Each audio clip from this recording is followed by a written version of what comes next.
Hello friends, rising M में आपका फिर से स्वागत है। जैसा कि आपको पता है कि कुछ ही टाइम में हमारा जेल प्रेरी का एग्ज़ाम आने वाला है और उसमें हमारे जनरल साइंस के कुछ टॉपिक हैं। उनमें से हमने एक टॉपिक को आज इस क्लास में एमसीक्यूज के माध्यम से देखने का प्रयास किया है। आशा करते हैं कि ये क्लास आपके लिए काफ़ी हेल्पफुल होगी। तो चलिए शुरू करते हैं। आज का हमारा पहला क्वेश्चन रासायनिक परिवर्तन से संबंधित असत्य कथन है। यानी कि जो भौतिक एवं रासायनिक परिवर्तन दो प्रकार के होते हैं, उनमें से जो रासायनिक परिवर्तन है उसके बारे में कौन सा कथन असत्य है।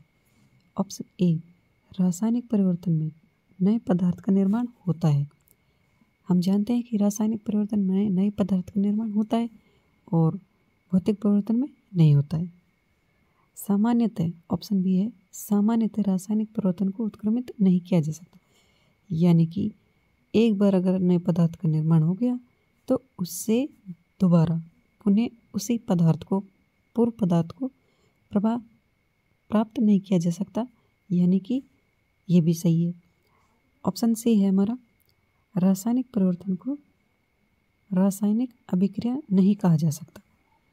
यानी कि रासायनिक परिवर्तन को रासायनिक अभिक्रिया नहीं कहा जा सकता। ऐसा नहीं है भाई, कहा जा सकता है, क्योंकि नए पदार्थ का निर्माण में रासायनिक अभिक्रियाएं होती हैं। यानी कि ये गलत है, असत्य कथन है, ये गलत है। और ऑप्शन डी हमारा, गोबर में बायोगैस का निर्माण एक रासायनिक परिवर्तन है। बिल्कुल, गोबर से जो बायोगैस का निर्माण होता है वो एक रासायनिक अभिक्रियाओं के माध्यम से होता है। यानी कि ये वाला सही है। तो हमारा असत्य कथन था ये असत्य था।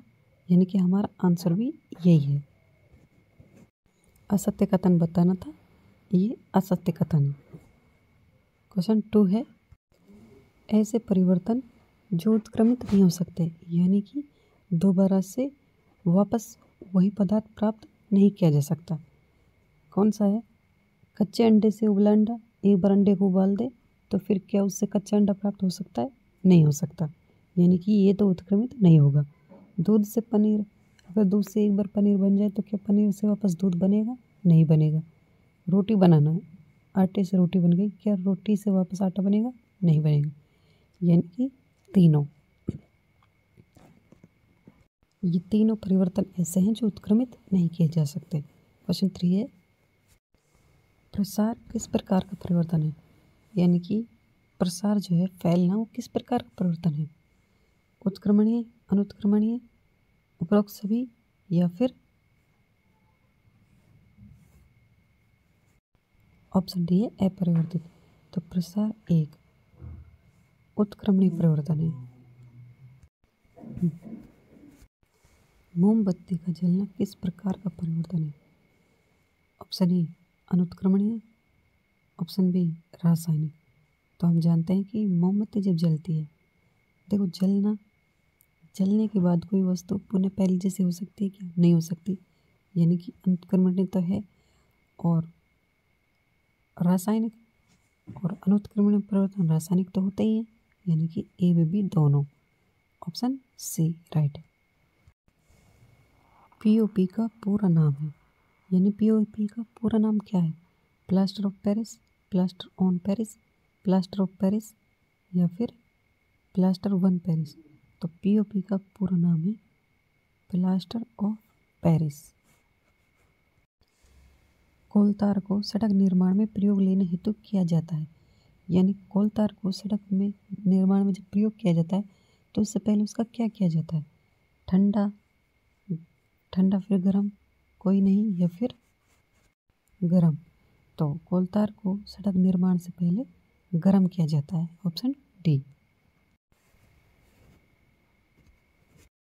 अनुत्क्रमणीय परिवर्तन का उदाहरण, अनुत्क्रमणीय परिवर्तन का उदाहरण नहीं है। यानी कि ऐसा परिवर्तन जिसको पुनः पहली स्थिति में लाया जा सकता है। नमक का जल में घुलना, इससे वापस नमक प्राप्त किया जा सकता है। बिल्कुल। दूध से दही बनना, ऑप्शन डी है लकड़ी का कटना। तो नमक का जल में घुलना ही ऐसा परिवर्तन है जिसको हम वापस से पुनः प्रारंभिक स्थिति में ला सकते हैं, यानी कि नमक में जल घुल जाए तो उसको वापस प्राप्त किया जा सकता है। ऑप्शन ए राइट है। किसी पदार्थ में परिवर्तन करने के पश्चात उन्हें अपनी प्रारंभिक स्थिति में लाया जा सके, ऐसा परिवर्तन कहलाता है। तो ऐसा परिवर्तन कहलाता है उत्क्रमणीय, यानी कि पुनः प्रारंभिक स्थिति में लाना ही उत्क्रमणीय होता है। गुब्बारे में हवा भरना पर इसका क्या होता है? गुब्बारे में हवा भरी जाती है तो क्या होता है? प्रसार, फैलता है, संकोचन, सिकुड़ता है, संघनन या फिर संगलन। तो गुब्बारे में जब भी हवा भरी जाती है तो वो फैलता है, यानी कि उसका प्रसार होता है। तो चलिए फ्रेंड्स, आज की क्लास में इतना ही। मिलते हैं आपसे अगली क्लास में अगले पार्ट के साथ। तब तक के लिए अपना ध्यान रखिएगा। धन्यवाद।